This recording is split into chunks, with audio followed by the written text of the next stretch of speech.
بسم اللہ الرحمن الرحیم۔ معاویہ کہتے ہیں بحثی کہ میں نے نبی صلی اللہ علیہ وسلم سے عرض کیا، یا رسول اللہ صلی اللہ علیہ وسلم، ہم اپنی عورتوں کے کس حصے میں آئیں اور کس حصے کو چھوڑیں؟ یعنی شوہر بیوی کے تعلق کی بات ہو رہی۔ یہ بھی ایک بہت آج کے دور کا، ہر دور کا مسئلہ ہے، لیکن آج کے دور میں اور بھی گمبھیر ہوتا چلا جا رہا ہے بہت سی چیزوں سے ایکسپوز ہونے کی وجہ سے۔ تو کیا جائز حد ہے اور کیا نہیں ہے؟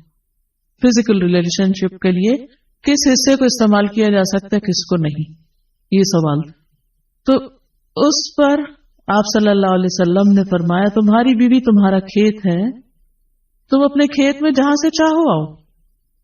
جہاں سے چاہو آؤ کا مطلب کیا ہے کہ جہاں سے کلٹیویشن ہو سکتی، یعنی کہ کھیت کے تعلق سے کیا بتایا، نساؤکم حرث لکم فأتوا حرثکم انا شئتم۔ انا شئتم کا مطلب، انا جو ہے ظرف زمان و مکان دونوں کے لیے آتا ہے، کہ جانے کا کوئی خاص وقت مقرر نہیں کہ یہ دن ہے یا رات ہے، ایسی کوئی پابندی شریعت نے نہیں رکھی۔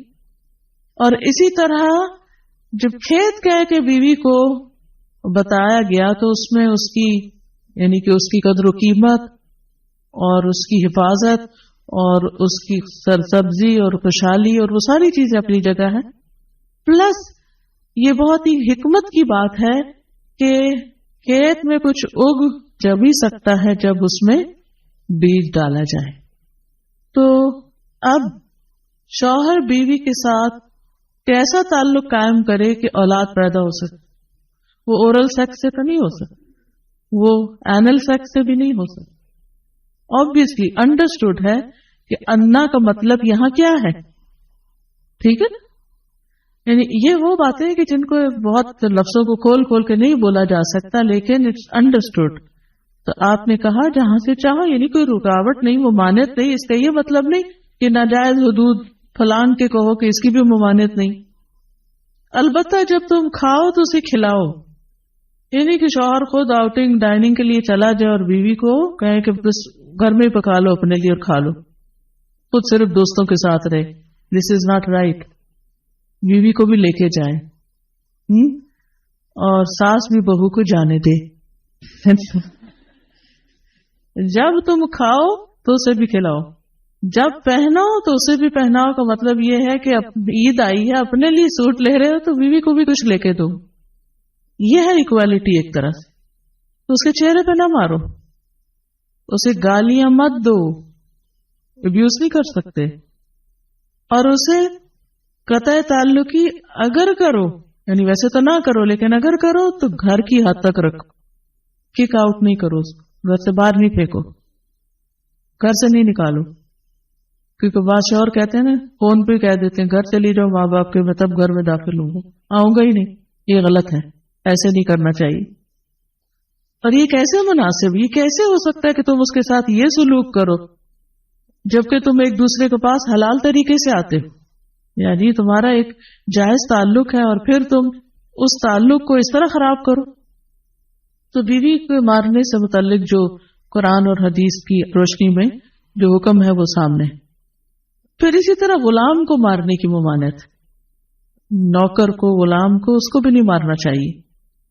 ابو مسعود بدری سے روایت ہے کہ میں اپنے غلام کو کوڑے کے ساتھ مار رہا تھا کہ میں نے اپنے پیچھے سے آواز سنی، اے ابو مسعود جان لو، اور میں غصے کی وجہ سے آواز سمجھ نہ سکا، یعنی ایسے مار رہا تھا کہ مجھے نہیں سمجھ آئی کہ کس نے پکارا مجھے۔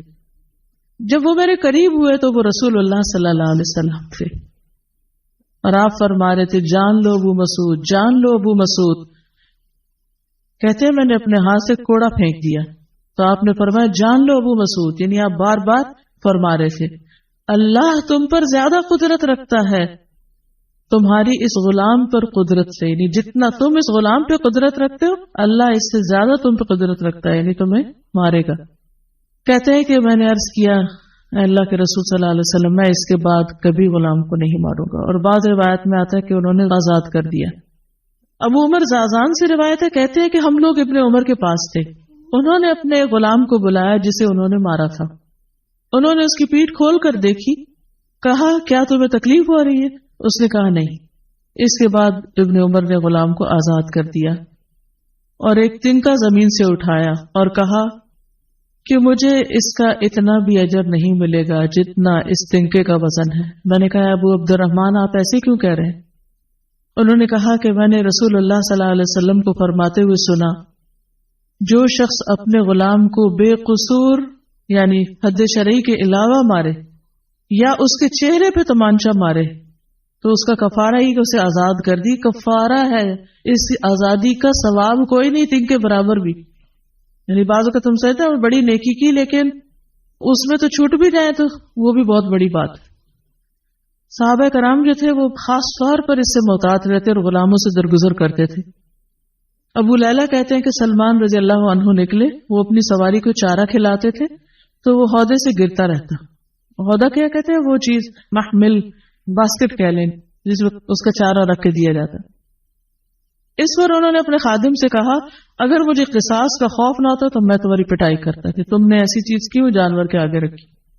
تو مطلب یہ کہ اگر میں تمہیں ماروں گا تو مجھے بھی مار پڑے گی، اس لیے میں تمہیں مار نہیں رہا، ورنہ جو حرکت تم نے کی ہے اس پہ تمہیں مار پڑنی چاہیے۔ نماز پڑھنے والے غلام کو نہ مارنا۔ ابو امامہ سے روایت ہے کہ رسول اللہ صلی اللہ علیہ وسلم خیبر سے واپس آئے تو آپ کے پاس 2 غلام تھے۔ حضرت علی رضی اللہ عنہ نے کہا اے اللہ کے رسول صلی اللہ علیہ وسلم ہمیں بھی ایک غلام دے دیں۔ آپ نے فرمایا جو چاہتے ہو لے لو۔ انہوں نے کہا آپ میرے لیے پسند کریں۔ اس سے انداز ہوتا ہے نا کہ ریلیشن شپ داماد اور سسر کا کیسا۔ آپ صلی اللہ علیہ وسلم نے فرمایا یہ لے لو، اس کو مارنا نہیں، کیونکہ میں نے خیبر سے واپس آتے ہوئے اسے نماز پڑھتے دیکھا ہے اور مجھے نمازیوں کو مارنے سے منع کیا گیا ہے۔ آپ صلی اللہ علیہ وسلم نے دوسرا غلام ابو ذر کو دے دیا اور اس کے ساتھ خیر و بھلائی اور حسن سلوک کرنے کا حکم دیا۔ پھر ایک دن پوچھا ابو ذر میں نے جو تمہیں غلام دیا تھا اس کا کیا حال ہے؟ انہوں نے کہا آپ نے مجھے اس کے ساتھ خیر و بھلائی کرنے کا حکم دیا تھا تو